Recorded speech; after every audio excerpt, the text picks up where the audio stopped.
आज हम लोग रजोगुण की ही प्रवृत्ति को आगे बढ़ाने की बात करते हैं कि रजोगुण की जो प्रकृति है उसको हम और कैसे समझें, उसके बारे में कैसे उसको विस्तार से उसके बारे में समझकर हम कुछ आगे की अपने भविष्य के बारे में, अपने जीवात्मा के बारे में और आगे बात करें।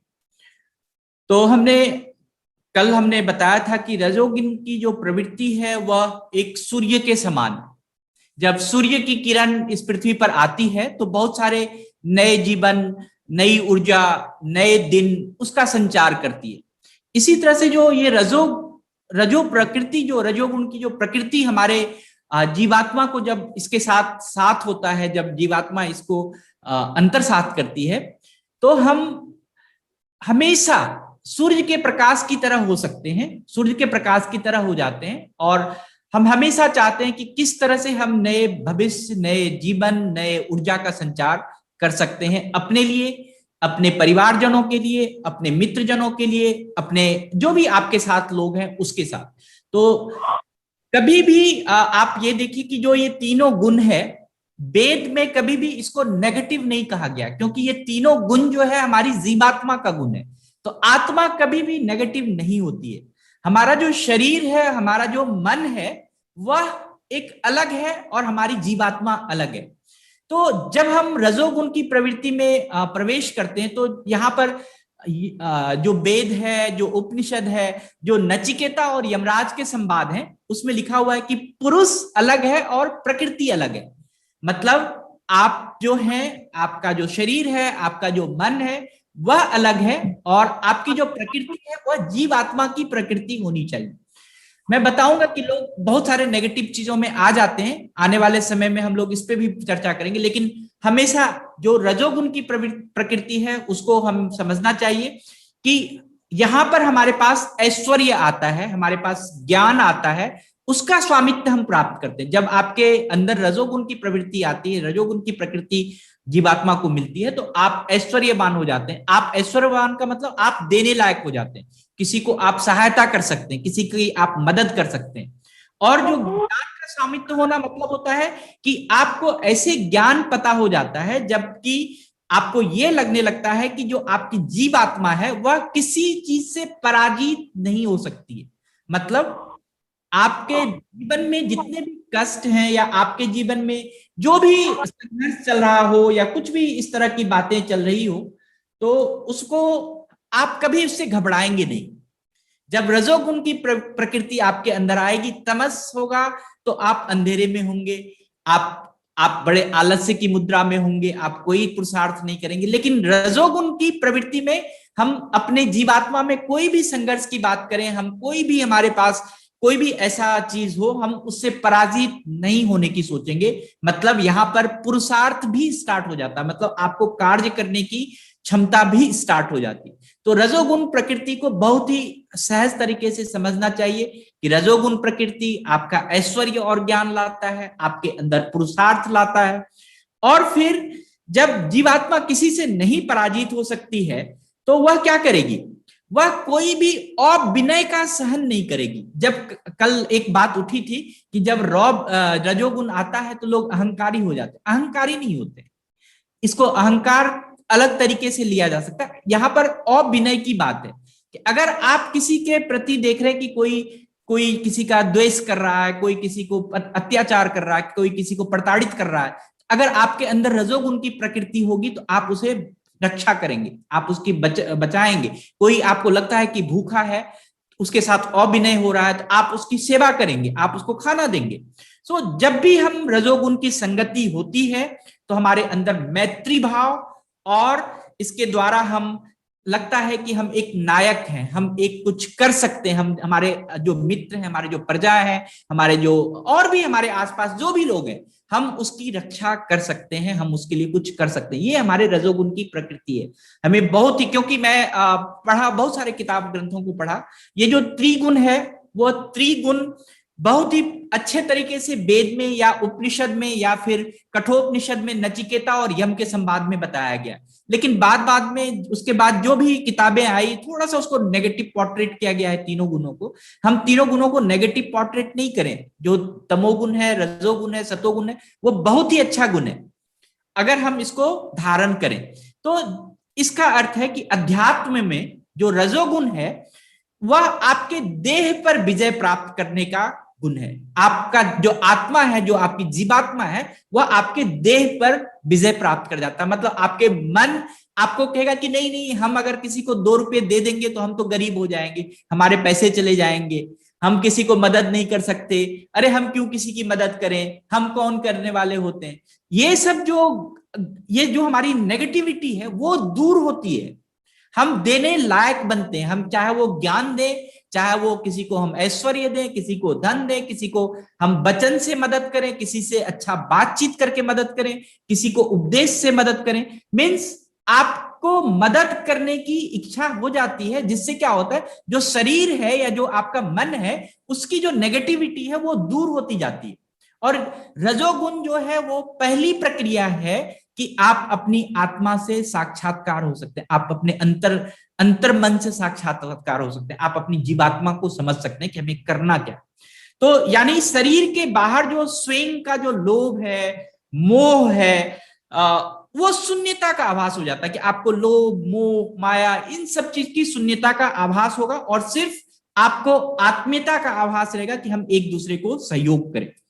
रजोगुण हमने देखा है कि जो हमारा गृहस्थ जीवन है, जो हमारा सांसारिक जीवन है, इसमें एक बहुत ही उत्तम गुण है, उत्तम प्रकृति है।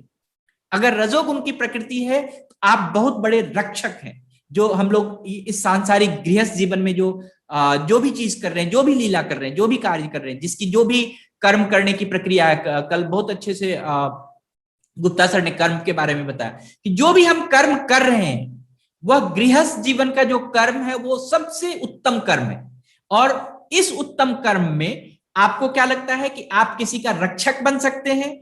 आप जो है रजोगुण के कारण आप जो है परिवार का, समाज का और सभी का एक नायक के रूप में मददगार बन सकते हैं। मतलब अगर लगता है कि कहीं पर कोई मदद की जरूरत है और 10 लोग खड़े हैं, कोई नहीं आगे बढ़ रहा है, अगर आप में रजोगुण की प्रकृति होगी तो आप क्या होंगे, उसके आगे बढ़ के उनको करेंगे। मीन्स आप छोड़ देंगे कि क्या होगा नहीं होगा, शरीर और मन की बात छोड़ के आप उसको नायक की तरह उसकी रक्षा करेंगे। तो जब भी रजोगुण का हम अध्ययन करते हैं या अध्यापन करते हैं या फिर उसके लिए कोई यज्ञ करते हैं, कोई कार्य करते हैं, किसी कर्ता के रूप में कार्य करते हैं, तो हमें आगे बढ़ के करना चाहिए। जितना हम कर सकें, जितना हम आगे उस चीज को मतलब उसका प्रतिपालन कर सकें, उसको जितना हम आगे उसके लिए कार्य कर सकें, वह बहुत ही अच्छा होता है, बहुत ही सुखदायी होता है। इसीलिए मैं फिर से कहूंगा कि जो रजोगुण है, जो रजो प्रवृत्ति है, वह जीवात्मा में एक ऐसी प्रवृत्ति है कि आपको लगता है कि जो आपका शारीरिक या मानसिक रूप से कहीं भी आप नेगेटिविटी आपके अंदर आ रही है तो उस पे आप विजय पा सकते हैं। मतलब आप रजोगुण की प्रवृत्ति से आप अपने शरीर पे विजय पा सकते हैं और आप अपने मन पे विजय पा सकते हैं और फिर आप रजोगुण की प्रवृत्ति से आप क्या कर सकते हैं, कुछ देने लायक बन सकते हैं और समाज, पूरे विश्व का कल्याण कर सकते हैं। इसीलिए रजोगुण को कहा गया है कि रजोगुण जो है इसका अर्थ ही है कि देह पर विजय पाता हुआ आत्मा। मतलब जो भी अध्यात्म है, जो भी स्पिरिचुअलिटी है, उसमें यही कहा गया कि रजोगुण की प्रवृत्ति से आप अपने देह पर, आप अपने मन पर, आप उसको पर विजय पा सकते हैं और शरीर से जितने भी, मन से जितने भी स्वयं का लोभ है, मोह है, माया है, जो भी लगता है उसकी शून्यता का आपको आभास होता है। तो हम आज रजोगुण के बारे में इतना ही रखते हैं, लेकिन सतोगुण में भी बहुत अच्छी अच्छी बातें हैं। आप जो भी सतोगुण की प्रकृति है उसमें भी हम कल बातचीत करेंगे कि जो सिद्धि की बात करेंगे, हम कैसे कोई चीज को सिद्ध कर सकते हैं और क्या क्या चीज हमें सिद्ध करना चाहिए। जो अगर ज्ञान आपको आ जाए तब आपकी सिद्धि प्राप्त होती है, और जब आपको ज्ञान सतोगुण से मिलता है तो आपको सिद्धि प्राप्त होना शुरू होता है। लेकिन रजोगुण में आप जरूर आत्म का दर्शन कर सकते हैं, अपनी आत्मा का दर्शन कर सकते हैं, आप अपने हृदय पर, हृदय क्षेत्र में आप उसको फील कर सकते हैं और फिर आप अपने शरीर पर विजय पा सकते हैं, आप अपने मन पर विजय पा सकते हैं। So thank you very much आज के लिए। गुप्ता सर नमस्कार।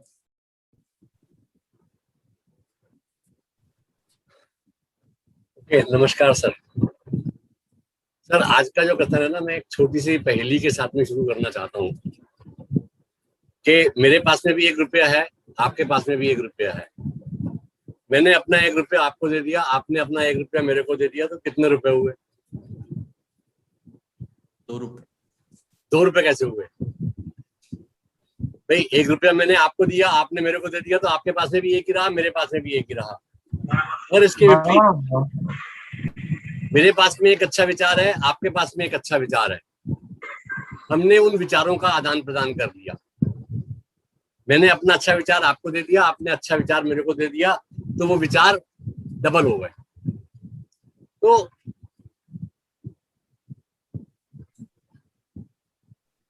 दूसरी बात, कई बार होते हैं ना कि हम सोचते हैं हम बहुत अकेले हैं, अकेले हैं, अकेले हैं, क्या करूं क्या करूं क्या करूं। तो क्या करना चाहिए?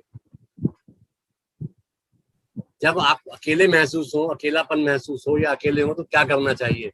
कुछ मत करो, मनन करो, भगवान का नाम, भगवान को स्मरण करो, तो आपका अकेलापन दूर हो जाएगा और आपकी बुद्धि में, आपकी सोच में, आपकी शक्ति में वृद्धि होगी। बात हो रही है रजोगुण की, तो रजोगुण की प्रधानता में, रजोगुण जिसमें आता है तो वहां क्या होता है कि हमारे शरीर में उत्तेजना बढ़ती है, मतलब शक्ति का संचार होता है। हमारे पास में विचार आते हैं, अलग अलग प्रकार के विचार आते हैं, मैं ये करूं, मैं ये करूं, मैं ये करूं। तीसरी बात क्या है? इच्छाएं बहुत बढ़ जाती है। जब इच्छाएं बढ़ जाती हैं तो हम क्या करते हैं, तो उससे क्या होता है, या तो हम बहुत कुछ करने की इच्छा हो जाती है, ये भी कर दूं, ये भी कर दूं, ये भी कर दूं, तो क्या, या तो हम हो जाते हैं उदास हो जाते हैं, या हम बहुत खुश हो जाते हैं कि जो हमने कम संपूर्ण कर लिया, जो काम संपादित हो गया, ठीक से कर लिया, वहां पर हमारे को खुशी हो जाती है, और जो हम नहीं कहा चाहते हैं वहां पर उदास हो जाते हैं। तो रजोगुण ये कहता है कि वहां आपको उदास नहीं होना चाहिए, आपको प्रयास करना चाहिए कि जो आप अपनी इच्छाएं हैं, जो आपके विचार हैं, जो आपके अंदर शक्ति का संचार हुआ है, उसको आप सही रास्ते पर दिखाएं, सन्मार्ग दिखाएं, अच्छे रास्ते पर लगाएं। क्यों? क्योंकि मनुष्य जो है वो अपने विश्वास से निर्मित होता है। How much you believe in your self, आपको अपने अंदर कितना विश्वास है, उसी से आपका निर्माण होगा। और विश्वास के साथ साथ जो भी आपके पास में इच्छित वस्तु प्राप्त करने की है, यहाँ वस्तु से सिर्फ भौतिक वस्तुओं की बात नहीं कर रहा मैं, वो शिक्षा हो सकती है, ज्ञान हो सकता है, सदकर्म हो सकते हैं, कुछ भी हो सकता है। जो भी आपकी इच्छित वस्तु है उसको प्राप्त करने के लिए निरंतर चिंतन करते रहिए, निरंतर प्रयास करते रहिए, निरंतर कर्म करते रहिए, तो कोई ताकत नहीं है जो उस चीज को आपके पास से आने से रोक ले। तीसरी बात जो मैं कहना चाहता था कि हम अक्सर ये सोचते हैं कि मैंने दान कर दिया, जैसे कि आज जो है सूर्य ग्रहण है, सौभाग्यवश भारतवर्ष में कहीं भी नहीं दिखेगा, वो दक्षिणी अमेरिका में और कई जगह पर दिखेगा। तो लोग कहते हैं कि अक्सर दान दो, दान दे करके, या व्रत रख लिया, उपवास कर लिया, या गंगा जल पी लिया, हम सोचते हैं कि हम शुद्ध हो गए, हमारा काम खत्म हो गया, कि हमारे पास में पैसा था, हमने दान कर दिया, हमारे पास में वस्तु थी, हमने दान कर दी, गंगा जल रखा था, गंगा जल पी लिया, और व्रत रख लिया, शुद्ध हो गए। जब तक हमारे कर्म शुद्ध नहीं होंगे, वही रजोगुण पे आ रहा हूं मैं, कि रजोगुण और तमोगुण सॉरी रजोगुण जो और तमोगुण जो है, इसमें जो चीजें बताई हैं आलोक जी ने, वो हमारे को कहाँ ले जा सकती हैं, वो हमारे ऊपर निर्भर करता है। तो अगर हमारे कर्म शुद्ध हो जाएंगे, हमारे विचार शुद्ध हो जाएंगे, हम अच्छे हो जाएंगे, तो हम कहाँ पहुंच जाएंगे, एक अच्छे इंसान बन जाएंगे। तीसरी बात कहते हैं,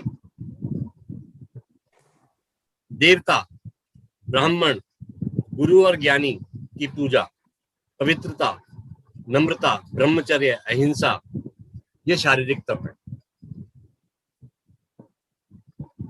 कि अगर आप ये चाहते हैं कि हम अपने शरीर को तपा लें, अपने शरीर को कंचन बना लें, अपने शरीर को हीरा बना लें, सोना बना लें, तो ये सब आप करते रहिए कि देवता, ब्राह्मण, गुरु और ज्ञानी की पूजा करते रहिए। नंबर एक बात। नंबर दूसरी बात, पवित्रता, नम्रता, ब्रह्मचर्य, अहिंसा, इन चीजों का पालन करिए।